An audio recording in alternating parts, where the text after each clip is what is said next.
Hey guys, welcome back to the channel. So today we have something a little bit different.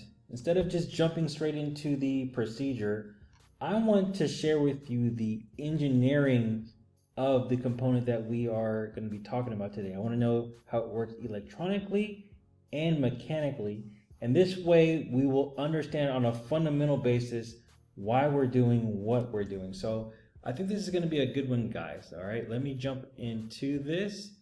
We are going to be covering a guide to understand, diagnose, and repair the Valvetronic Servomotor on a 2012 BMW X3. Okay.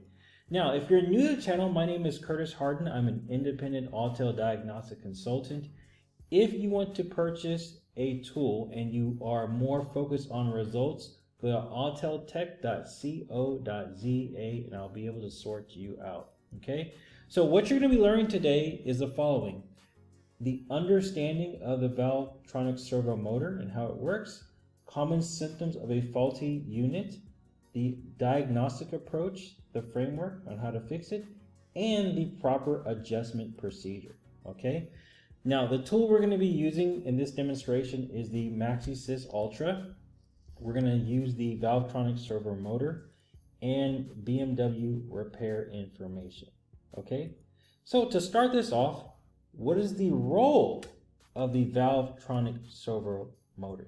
Okay, so the Valvetronic Servomotor in the BMW engine is like the control center. It's like the heart of the engine. It adjusts the eccentric shaft position, making sure the engine runs smoothly and efficiently. Okay, it's a key part that helps the engine perform at its best. Okay. Now, in the past, traditional engines use a throttle body to control the airflow into the engine. Now, think of this like a door that just opens and closes that let airs in, okay? Now, with this new Valvetronic system, it represents a remarkable leap in engineering by getting rid of that old conventional door mechanism and directly controlling the intake valve. So if you look at number 10 here, you can see that's our intake valve. Now, what sets this apart is the strategic placement of the servomotor. So if you look here, this thing is surrounded and immersed in oil, okay? In fact, there's a dedicated oil spray, number 1 here, okay, that ensures the vital components are constantly bathed and lubricated, okay? So this enhances both performance and longevity into the engine, okay? Now, the role of the intake valves is quite interesting because in your car's engine, it uses special valves to control the air going into it, okay? Now think of the intake valves like gateways that open or just leave just a crack, okay?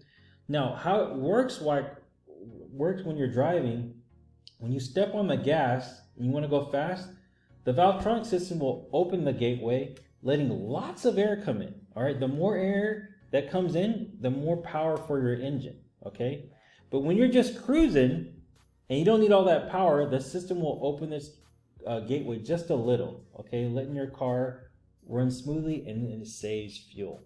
All right, so that's how that works. Now, this is very interesting. The servomotor contains a sensor that acts as the eyes of the servomotor, and it's called the motor position sensor. Now it's fed with a 5-volt power line, and it uses a 5-Hall effect sensor. So think of them as tilt sensors. It's right here. Okay, those 5 right here. Now, 3 of them give a rough idea in terms of information, and the other 2 fine-tune that information. So it's like having a team of spotters, you know, guiding a crane operator. Everybody is working together, but the crane operator is like the one that's going to be, you know, doing the job, making that decision, okay? Now, what are symptoms of a bad servomotor?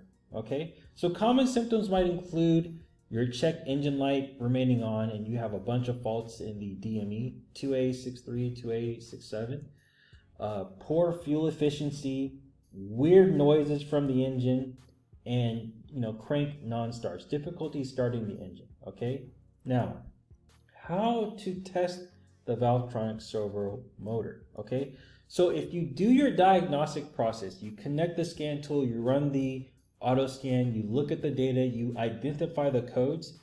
When we're at the perform test function, there's several options. So first, we're going to do the active test with the scan tool just to see if we can get some movement within those electrical components. Then, if you want to have more certainty, it's recommended to use a multimeter. Okay?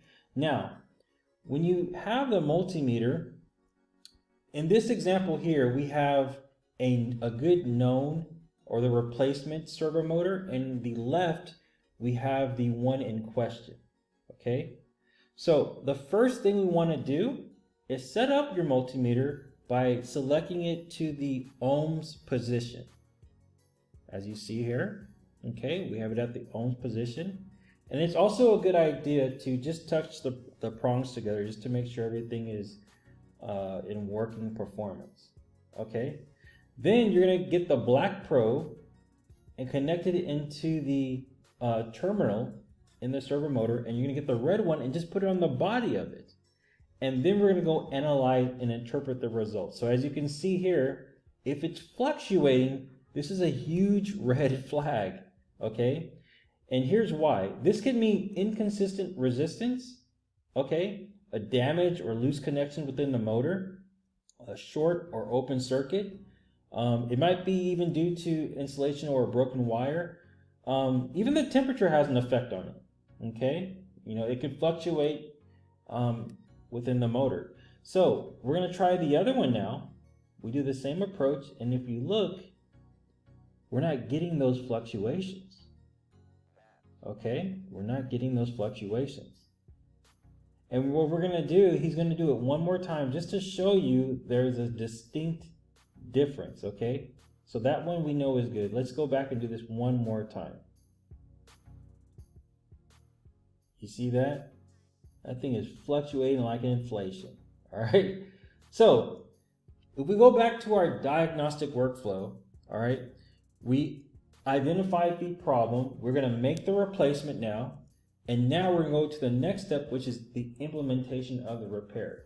Now, before I just jump to the scanner, I always like to check my service information. All right.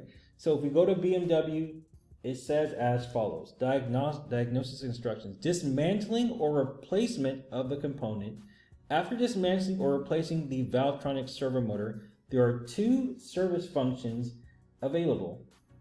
Learn in stops and running in phase. And then below, you can see here, there's the function route or the path. This is like the playbook that we need to do on the scan tool. Now, I read a lot of information, and I noticed with the European vehicles, the terminology they use doesn't really translate onto the tablet. So I don't want to just do the procedure without you guys really understanding what these terms mean. So I'm going to break it down for you, okay? What is learn in stops and running in phase, okay? So imagine you have a soccer field, right? We need to put in the out of bounds line, all right, the boundary line. And an analogy would be the servo motor needs to know its limits, where it can go, where it can't go, okay? And the way we do this is with the diagnostic tool. Okay, we're going to take the tool, run that play, that function route, and that's going to give us those boundaries and set those parameters for the servo motor. And then the running in phase is when you put on this new component, it needs to get accustomed to all its new environment, all the ECUs that it's been, put together with. So to give you guys an analogy, let's just say I broke my left arm. I had a cast on it for like 8 months, all right? And when I take my cast off, this arm is not going to be as strong as this one. I won't be able to lift. So this running in phase would be like me kind of rehabbing it. And then once I'm ready to go, then I can start lifting my weights. Okay, so that's kind of what running in phase is. It's just an automatic kind of relearning process that will be done after we do that adaptation with the scan tool. Okay, so now we can go to the vehicle and conduct the Valvetronic limit positions special function. Okay, so we're going to run that playbook. I'm going to go to the service app, engine electronics adjustment functions. Okay, learning Valvetronic position limit. Okay, so after every repair, blah blah blah blah blah, gear stops, adjustment mechanics must be learned again. Okay, we're going to click continue, and then it's going to ask us to switch the terminal 15 off from terminal R. And the reason why we need to do this little thing is because it clears the existing settings and prepares the system to learn new parameters. Okay, now we're almost done. We've learned it. We're going to check for fault codes now. So we're going to go back, click escape, and we're going to go to the auto scan. Or actually, let's see, I'm going to go to auto scan. We'll go directly into the DME, and we're going to click trouble codes. We're going to read, see if anything pops up, and nothing came up. So we are done. Okay. So to wrap this up, step number one, use a proper diagnostic framework, before dismantling anything. Sometimes I've seen a lot of situations where the servomotor is so severely damaged it messes up the DME. Okay, so make sure you do the framework. When you want to do your test on the servomotor, remember there are several options. You can do the active test to see if you can hear anything related to the servomotor. Then you can also do the multimeter test to get a another opinion. If you guys have an intermittent fault, like let's say you scan the vehicle and you can't find any error codes, what you could do is apply heat to the servomotor with like a heat gun, because that is a good indication that maybe when the car gets warm, that's when the fault arises. Okay, then read the service information. Very vital, guys, because each car has a different function route and path to do that special function. And then lastly, verify the repair with a test drive so your customer won't get on your case. Okay, now I enjoyed this, guys. I hope you did too. Comment, like, subscribe. If you have any questions, feel free to let me know. And with that, I'll see you guys later. Take care and have a great week.